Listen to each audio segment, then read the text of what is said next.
মেয়েদের জন্য সবচেয়ে বড় স্কুল হলো স্বামীর বাড়ি, যেখানে শিক্ষকের কোনো অভাব নেই আর শিক্ষারও শেষ নেই।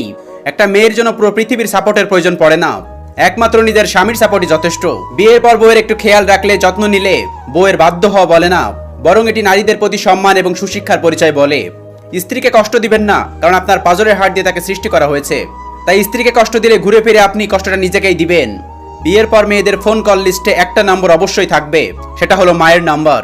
বাড়ির বউ তখনই লক্ষ্মী হয় যখন সে চোখ থাকতে অন্ধ আর মুখ থাকতে বোবা হয়। একটা মেয়ের জীবনের সবচেয়ে বড় উপহার হলো একজন কেয়ারিং হাজবেন্ড, আর সেটা সব মেয়ের কপালে জোটে না।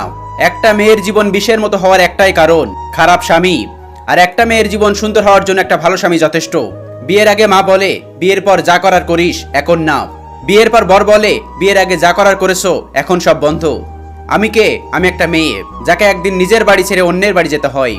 ওই স্ত্রী হলো উত্তম স্ত্রী, যে স্ত্রী স্বামীকে বলে, তোমার মাকে কখনো অবহেলা করো না, কারণ আমি একদিন মা হব। নিজের মেয়ে অন্যের ঘরে দোষ করলে মেয়েটা অবুঝ ছোট, আর অন্যের মেয়ে দোষ করলে তোমার মা বাবা কোনো শিক্ষা দেয়নি। মেয়েরা বড্ড বোকা, তাই তো ঝগড়া করার পর তারাই সবচেয়ে বেশি কাঁদে আর কষ্ট পায়। শ্বশুর বাড়ির লোকগুলো যেমনই হোক না কেন, আফসোস করবেন না যদি স্বামী ভালো হয়, নিজেকে ভাগ্যবতী মনে করবেন, কারণ সব মেয়ের কপালে ভালো স্বামী জোটে না। মেয়েদের জীবনটা একটা ভাসমান নৌকার মতো, কোথাও স্থায়ীভাবে থাকে না। কখনো বাবার বাড়িতে, কখনো শ্বশুর বাড়িতে, কখনো বৃদ্ধ বয়সে সন্তানের বাড়িতে জীবনের শেষ নিঃশ্বাস ত্যাগ করতে হয়। মেয়েদের সারা জীবন উৎসর্গ করে যেতে হয়। মেয়েরা কাঁদে, কখনো নিজের জন্য কাঁদে, কখনো মা বাবার জন্য, কখনো ভাই বোনের জন্য। মেয়েরা ভালো থাকতে চায় নিজেদের প্রিয় মানুষগুলোর ভালোর জন্য। মেয়েরা তার আপন মানুষগুলোর পাশে একসাথে শান্তিতে থাকতে চায়। মেয়ে মানেই জন্মের আগে পৃথিবীর আলো না দেখানোর বারণ। মেয়ে নয়, ছেলে চাই দাবি। মেয়েদের জীবন বড় অদ্ভুত, মেনে নিতে নিতে আর মানিয়ে নিতে নিতে জীবন শেষ। বাবা আর মেয়ের সম্পর্ক সবসময় এত সুন্দর হয় কেন জানেন? কারণ মেয়েরা জানে পৃথিবীতে অন্তত একটা মানুষ আছে যে তাকে কখনোই কষ্ট দেবে না। প্রথম নিঃশ্বাসটা বাপের বাড়ি থেকে শুরু হয়, আর শেষ নিঃশ্বাসটা স্বামীর বাড়িতে শেষ হয়। কি অদ্ভুত, তাই না মেয়েদের জীবন?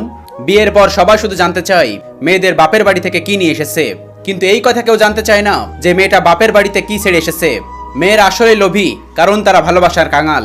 মেয়েরা সত্যি স্বার্থপর, কারণ তার ভালোবাসাকে কখনোই কারোর সাথে শেয়ার করতে চায় না। মেয়েরা সত্যি মিথ্যাবাদী, কারণ তারা শত কষ্টের মধ্যে থেকেও কাউকে কিছু বলতে চায় না।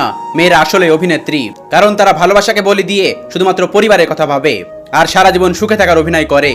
রাগী মেয়েদের মন খুব পরিষ্কার হয়, কারণ রেগে গেলে তাদের মনের মধ্যে থাকা সব কথা বলে দেয়। যে মেয়েরা কথায় কথায় রাগ করে, তাদের রাগগুলো কিন্তু ক্ষণস্থায়ী, কারোর উপর বেশিক্ষণ রাগ করে থাকতে পারে না। মেয়েরা চাকরি না করলে বলবে আরামে খেয়ে খেয়ে মোটা হচ্ছে, আর চাকরি করে রাতে বাড়ি ফিরলে বলবে ওই মেয়ে দুশ্চরিত্রা। প্রেম না করলে বলবে অহংকারী, আর যদি প্রেম করে তাহলে পাওয়ার লোকের শত কথা শুনতে হবে।